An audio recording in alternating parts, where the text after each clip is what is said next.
Hello guys, good afternoon. और देखिए, आज हम कर रहे हैं बाल विकास से संबंधित सिद्धांत। चाइल्ड डेवलपमेंट से संबंधित जितने भी जो भी सिद्धांत हैं, अभी हमने चाइल्ड डेवलपमेंट के बारे में थोड़ा सा अध्ययन किया था, और अब से संबंधित जो सिद्धांत हैं उनके बारे में थोड़ा सा देखते हैं। जो पहला सिद्धांत है वो समानता या समरूपता या समान प्रतिमान का सिद्धांत है। इसके जो प्रस्तुत करते हैं वो सोरेनसन है। कौन है? सोरेनसन। समानता समरूपता के सिद्धांत के जो प्रतिपादक हैं वो कौन है? सोरेनसन है। देखिए, इस सिद्धांत के अनुसार सभी जो सजीव प्राणी होते हैं वो अपने समान प्रतिमान वाली संतानों को ही जन्म देते हैं। बिल्कुल सही बात है भाई। जो भी सजीव प्राणी होते हैं वो अपने समान प्रतिमान अर्थात अपने समान गुणों वाले संतानों को ही जन्म देते हैं। जैसे कि मनुष्य के मनुष्य, बिल्कुल सही है भाई, मनुष्य के मनुष्य ही पैदा होता है, पशु के पशु पैदा होता है और पक्षी के पक्षी पैदा होता है।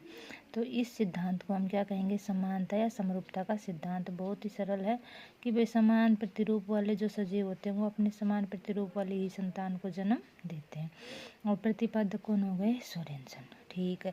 अगला सिद्धांत है जनन द्रव्य, बीज कोष या अमरता का सिद्धांत। देखिए, इसके जो प्रस्तुत करता है वो बीज कोष के अनुसार ही हमें याद कर लेना चाहिए। बीजमैन। कौन है? बीजमैन।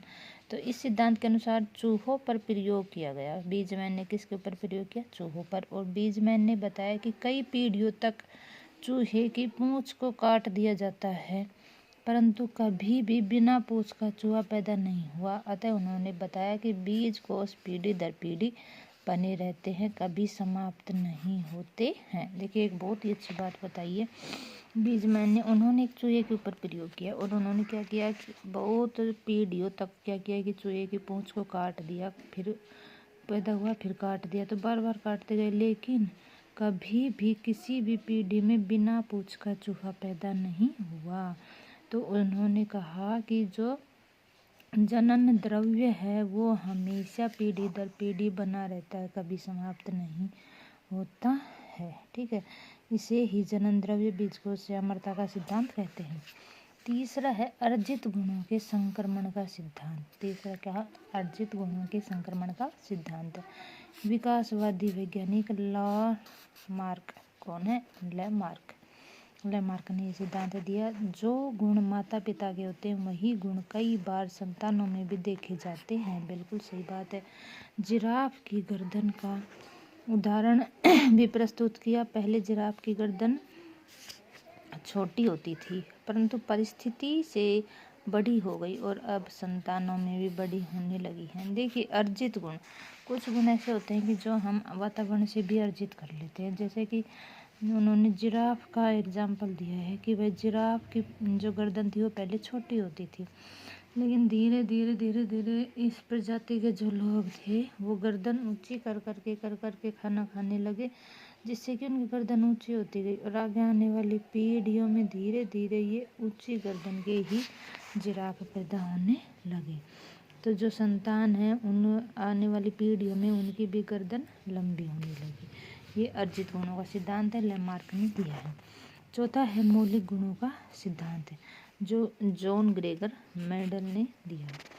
और लंबे पौधे वाले मटर लिए उन्होंने और बौने पौधे वाले मटर लिए। 50% लंबे, 50% बौने। और कोई भी संकर प्राणी का जो किस्म का बीज था वो अपने वास्तविक गुणों को ही धारण करने लगा। देखिए, उन्होंने लगातार तीसरी पीढ़ी आते आते वास्तविक गुण प्रकट हो जाते हैं। यही उन्होंने कहा कि जो वास्तविक गुण हैं पीढ़ी दर पीढ़ी वो पुनः लौट करके जैसे ही तीसरी पीढ़ी आती है तो जो पहली पीढ़ी के वास्तविक गुण थे वो तीसरी में अवश्य प्रकट हो जाते हैं। तो बहुत बार क्वेश्चन आता है कि जो वास्तविक गुण होते हैं वो कौन सी पीढ़ी में प्रकट हो जाते हैं? मेंडल के अनुसार वो है तीसरी पीढ़ी में। कौन सी पीढ़ी में? तीसरी पीढ़ी में। अब है गोल्टन का सिद्धांत, जो माता पिता के संयोग से होते हैं। माता पिता उनके संयोग से जो संतानों में गुण होते हैं उनके बारे में गोल्टन ने क्या कहा है? 50% तो माता के गुण, 50 ही पिता के, और इसके भी आधे गुण दादी के और इसके आधे दादा के। फिर उससे 1/4 भाग जो है वो 25% वो परदादा परदादी के, और उसके भी आधे फिर और आगे बढ़ते चले जाएंगे। इस प्रकार से 1/8 12.5 भाग इससे भी कम होते चले जाएंगे। ये सारे के सारे किसने बताए हैं? गोल्टन ने बताए। अगला सिद्धांत है प्रत्यागमन का सिद्धांत। इस सिद्धांत को हम देखेंगे कल। देखिए, प्रत्यागमन का सिद्धांत क्या होता है कि जो गुण माता पिता में पाए जाते हैं उनके ठीक विपरीत गुण लक्षण संतान में पाए जाते हैं। जैसे हिरण्याकश का जो पुत्र था, हिरण्याकश को नहीं जाता, सब जानते हैं, उसका पुत्र कौन था? पहला था। तो हिरण्याकश तो कैसा था? वो तो अधर्मी था, और जबकि जो पहला था वो धर्मी था। तो इस प्रकार से जो गुण उसके माता पिता में होते हैं कई बार संतानों में भी बिल्कुल विपरीत पाए जाते हैं।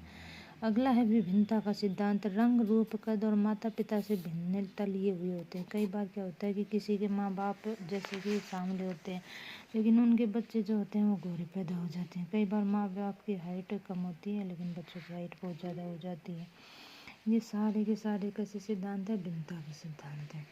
आगे हम अभिवृद्धि और विकास का जो सिद्धांत है उसको पढ़ेंगे बाद में कल। तब तक के लिए take care, thank you, bye bye.